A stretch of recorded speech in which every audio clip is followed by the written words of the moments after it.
Hi everyone, this is me again, Melody, and this is my episode 2 in Wintercraft SMP. And for today's video, gagawa lang tayo ng spawner XP farm. And as you can see, enchanted yung mga gamit ko kasi ano lang to siya, yung pagkataas ko nang gawa yung bago ako nakagawa ng intro.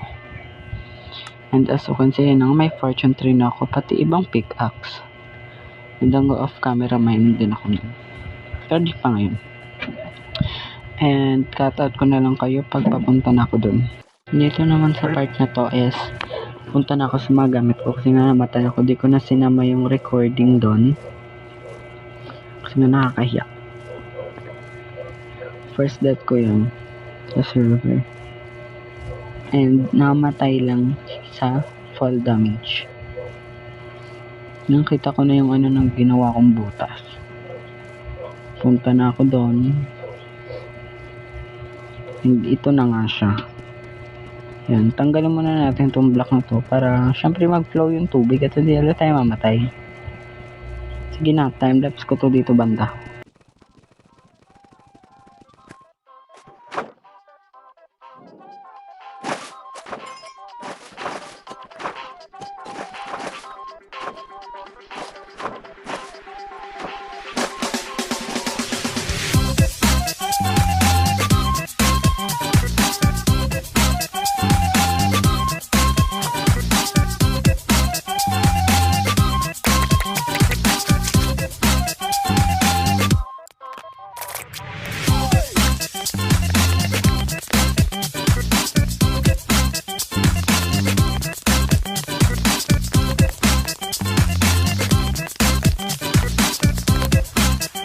Dito naman sa part na to, nakarating na ko sa spawner and kitang-kita nyo naman na buhay siya. Hindi na nga, ito-transform lang natin siya. First of all, set muna tayo ng camp dito. Kasing table and chest lang para malagay natin yung mga gamit natin dito. Hindi mag-overflow yung gamit natin. Wala magagawa tayo ng spawner XP farm. And balik ko na kayo doon. Bye-bye.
At dito nga naman sa part na to, nakakita pa ako ng diamond. Sobrang swerte ko talaga. Salamat Minecraft, I love you. Siyempre yan, minayin ko. And babalik na tayo sa timelapse. Bye-bye.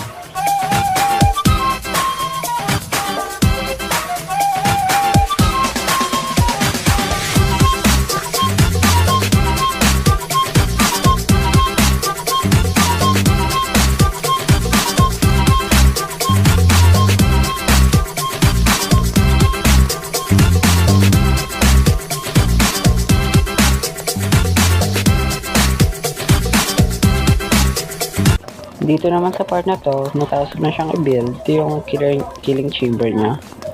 And doon ka na nga yung dito, spawner dito. Kasi may nilagay pa akong torch. And na-distract pa ako ng mga redstone dito. Hindi ko pa nga mahanap yung spawner dito eh. Kaya, cut ko na sa nahanap ko na. Okay? Dito na nga yung part na nakita ko na yung spawner and tatanggalin ko na yung mga torches.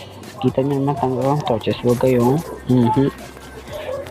baka maban pa tayo.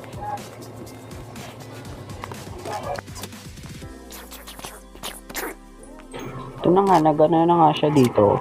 And yun na lang. Sana gusto nyo tong video na to, subscribe kayo sa akin. And bye bye! Sana gusto nyo to. Babush!